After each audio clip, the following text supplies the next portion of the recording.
আসসালামু আলাইকুম রহমতুল্লাহি ওবরাকাতু। ইন্নাল হামদুলিল্লাহ। সম্মানিত বন্ধুগণ, আপনাদের মাঝে আবারও নতুন একটা ভিডিও নিয়ে হাজির হলাম। ভিডিওটি কোনো ছেলে অথবা মেয়ে কঠিন হৃদয়ের হইলে এবং তাকে যদি বাধ্য করতে চান, তাহলে এই নকশা দুইটা লিখিয়া তাকে পানি পান করাইলে আল্লাহর রহমতে তার দিল, তার মন এরকমভাবে মমের মতো গলে যাবে, সে আপনার জন্য পাগল হয়ে যাবে ইনশাল্লাহ।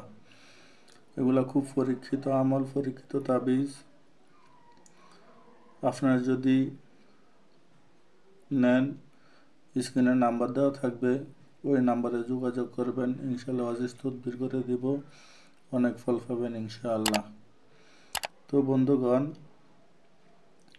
যদি আপনারা নিজেরাই তদবির করতে চান, কিভাবে করবেন ওই নিয়ম বলে দিব। ওই নিয়ম বলার আগে আপনাদেরকে বলবো, যারা এখন আমার ভিডিওগুলোতে লাইক করেন নাই, আমার ভিডিওগুলোতে লাইক করে দিবেন। যারা এখন আমার চ্যানেলটাকে সাবস্ক্রাইব করেন নাই, আমার চ্যানেলটাকে সাবস্ক্রাইব করে দেবেন। পাশে থাকা বেল আইকনটি বাজিয়ে দেবেন। নতুন নতুন ভিডিও ছাড়ার সঙ্গে সঙ্গে আপনার কাছে পৌঁছে যায়, আপনি দেখতে পারেন।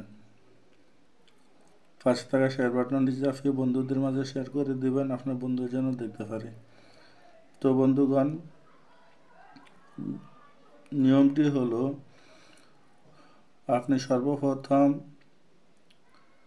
জাফরান, গোলাপ জল, কুমকুম এই তিনটা কিনে এই তিনটাকে একসাথে একটা কালি বানিয়ে এরকম একটা কলম নেবেন। এরকম একটা কলম নেওয়ার পরে এই কলম দ্বারা লিখতে বসবেন। কখন লিখতে বসবেন, একটা নিয়ম আছে।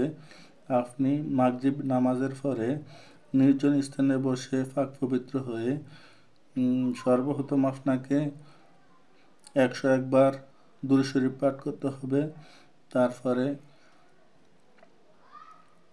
41 বার সূরা ফাতিহা আউযু বিসমিল্লাহ সহকারে পাঠ করতে হবে। তারপরে এই দুটো নকশা লিখতে হবে। সেই দুটো নকশা আমি ভিডিও শেষে স্ক্রিনে দিয়ে দেবো, সেখান থেকে দেখে দেখে লিখবেন। লেখা শেষ হলে আবার 21 বার সূরা ফাতিহা পাঠ করবেন। তারপরে 11 বার দুরূদ শরীফ পাঠ করবেন। পাঠ করার পরে এই দুটার নকশাকে আপনি ভিজিয়ে ছেলে অথবা মেয়েকে জাগিয়ে আপনি বাধ্য করতে চান, তাকে আপনি খাওয়াই দিবেন। ইনশাআল্লাহ আজিজ, আল্লাহর রহমতে তার দিল মোমের মতো গলে আপনার পিছনে পিছনে ঘুরবে ইনশাআল্লাহ। তো বন্ধুগণ, যেই নকশাটা আমি বলছি যে স্ক্রিনে দিয়ে দেব, সেই নকশা দুটো হলো এখান থেকে দেখে দেখে লিখে নেবেন। ইনশাআল্লাহ আজিজ, আপনি অনেক ফল পাবেন। আপনি যখন নিজে তদবির লিখবেন, এই তাবিজের মক্কেল থেকে অনুমতি নিয়ে নেবেন। অনুমতি নিয়ে কাজ করবেন, ফল পাবেন। অনুমতি নিয়ে কাজ নিয়ে কাজ শুরু করবেন, কোনো ফল পাবেন না। অনুমতি নিয়ে কাজ করার জন্য স্ক্রিনে নাম্বার দেওয়া থাকবে, ওই নাম্বারে যোগাযোগ করবেন, অনুমতি দিয়ে দেবো ইনশাআল্লাহ। তো বন্ধুগণ, আজকে ভিডিও এই পর্যন্তই। দেখা হবে নতুন ভিডিওতে। ওয়া মা তাওফীক ইল্লা বিল্লাহ। আসসালামু আলাইকুম ওয়া রাহমাতুল্লাহি ওয়া বারাকাতুহু।